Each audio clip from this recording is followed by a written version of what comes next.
इस वक्त हमारे साथ साध्वी ऋतंभरा, जो राम मंदिर आंदोलन में बहुत आगे रहीं, और एक वक्त था जब इनके ओजस्वी भाषण से राम भक्त हजारों हजार की संख्या में भागे चले आते थे। अब जब वो तारीख आ रही है जब प्रभु श्री राम अपने भव्य, दिव्य और नव्य महल में, कहूँगा मंदिर नहीं महल में विराजमान होने जा रहे हैं, तो अब कैसा महसूस कर रहे हैं दीदी? अब वो तारीख आ गई जिसके लिए आप लोगों ने वो आंदोलन किया।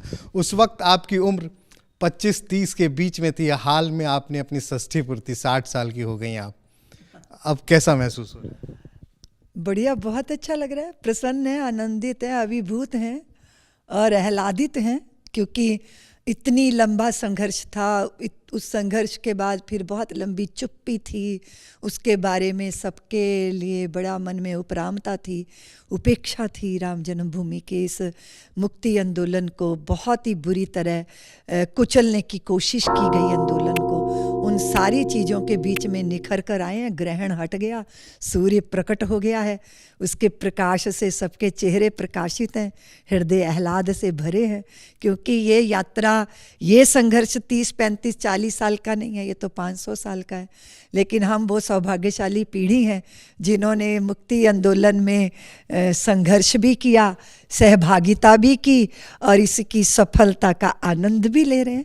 लेकिन 500 साल लगातार मेरे पुरखों ने ये अलख जगाए रखी, सर झुकते रहे जहाँ भगवान ने जन्म लिया था, और वो जन्मभूमि पे कभी अपना दावा नहीं छोड़ा।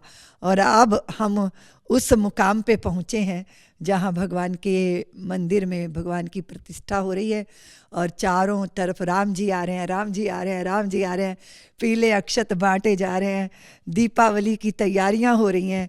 अब सारा संसार उमड़ कर अयोध्या पहुंचना चाहता है।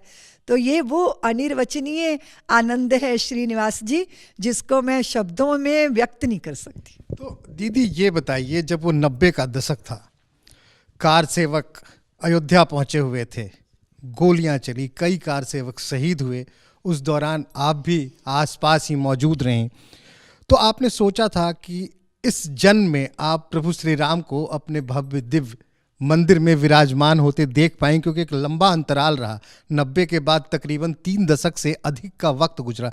ये जो लम्हा था, जिसे आपने कहा एक चुप्पी का लम्हा था, उस वक्त आप क्या महसूस कर रही थी? उस समय हम लोगों के चित्त में भारी अवसाद था, क्योंकि हमारे जो नेतृत्व करते थे वो माननीय अशोक जी सिंघल थे, और उनके नेतृत्व में हमने अयोध्या का आंदोलन इस समय संघर्ष किया। उन्होंने हमें मंत्र दिया था कि कंकड़ कंकर शंकर इसका, प्राण प्राण में गीता है, जीवन की धड़कन रामायण पग पग पर बनी पुनीता है, यदि राम नहीं है श्वासों में तो जीवन का घट रीता है, नरनाहर श्री पुरुषोत्तम का हम मंदिर भव्य बनाएंगे, सौगंध राम की खाते हैं हम मंदिर वहीं बनाएंगे। तो लेकिन जब बीच में इसकी उपेक्षा हुई तो चित्त में भारी अवसाद था, विषाद था। और आप जानते हो श्रीनिवास जी कि जब कोई व्यक्ति आवाहन करता है, आवाहन हुआ तो देश की नौजवान वहाँ आए, वहाँ नरसंहार हुआ, सरयू के जल को रक्त से लाल करने का कुत्सित जो षड्यंत्र उन्होंने सफल कर लिया। तब लगता था कि सबके बलिदान व्यर्थ चले जाएंगे क्या? हमने घर सूने कर दिए, लोगों की माताओं ने अपने 2-2 लाल जन्मभूमि को न्यौछावर कर दिए, कोठारी बंधु बहनों ने अपने भाई खो दिए। अब कलाइयाँ कौन सी हैं जिन पे वो रक्षा सूत्र बांधेंगे? तो ये अपराध बोध हमारे भीतर घुन लग गई थी, वो अंदर ही अंदर अवसाद। हम कभी खुल के श्रीनिवास जी हंस नहीं पाते थे, एकदम ऐसा चुप था अंदर, अपराध बोध था। और फिर इस अवसाद को, मैं तो वात्सल्य की सृष्टि में लग गई, इसके सृजन में लग गई। तो वो जो धैर्य के साथ प्रतीक्षा करने का समय था, वो सृजन में लगा। उसके बाद फिर वो लोग जब विदा हुए जिन्होंने सपना लिया था, हम जैसे गिलहरी जैसे योगदान स्वीकार किए थे, वो नेतृत्व जब धीरे धीरे विदा होने लगा तो और पीड़ा हुई कि वो इसको देखे भी ना जा रहे हैं। लेकिन वही वाली बात है कि नियति के द्वारा सब निश्चित होता है श्रीनिवास जी।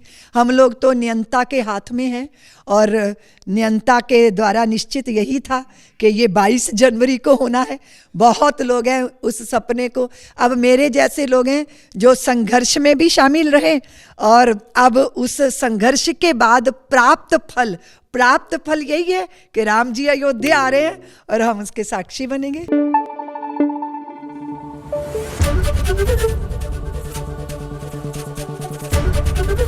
एबीपी न्यूज आपको रखे आगे।